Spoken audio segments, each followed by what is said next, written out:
सुना सुना पापा कहे बेटिया तोहार हो, रोकेता न डोलिया कहार हो। रोकेता न डोलिया कहार हो। सुने साले लगी घरवा अंगना दुआर हो, सुने साले लगी घरवा अंगना दुआर हो, रोकेता न डोलिया कहार हो।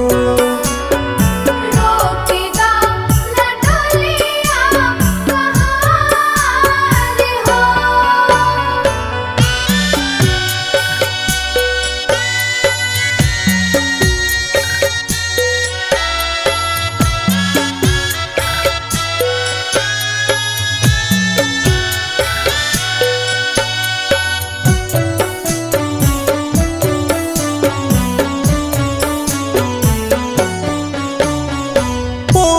पाली बेटिया के कोयला सियाने हो, तब कहे कराता रहो में के किनारे हो। पोसी पाली बेटिया के कोयला सियाने हो, तब काहे कराता हो। हटाता कर जावाई के देखाए के बार हो, हटाता कर जावाई के देखाए के बार हो, रोकेता न डोलिया कहार हो। ए पापा रोकेता न डोलिया कहार हो।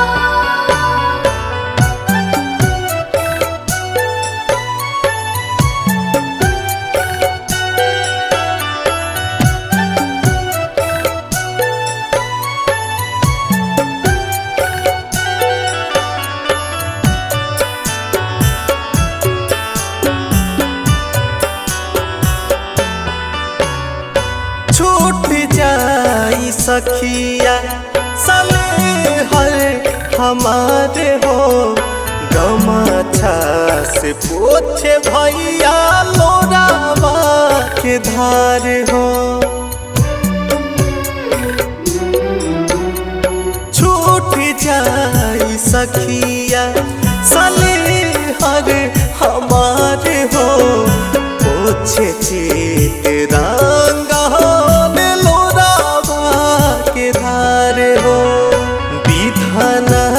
के लिखल रणधीर जाने संसार हो, विधान के लिखल रणधीर जाने संसार हो, रोकेता न डोलिया कहार हो।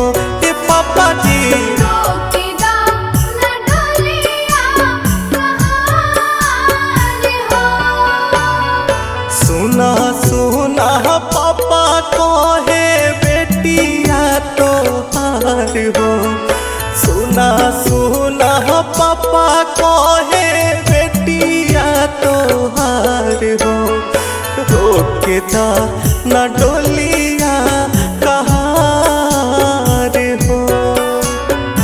रोकेता न डोलिया कहार हो। सुने साले लगी घरवा अंगना दुआर हो, सुने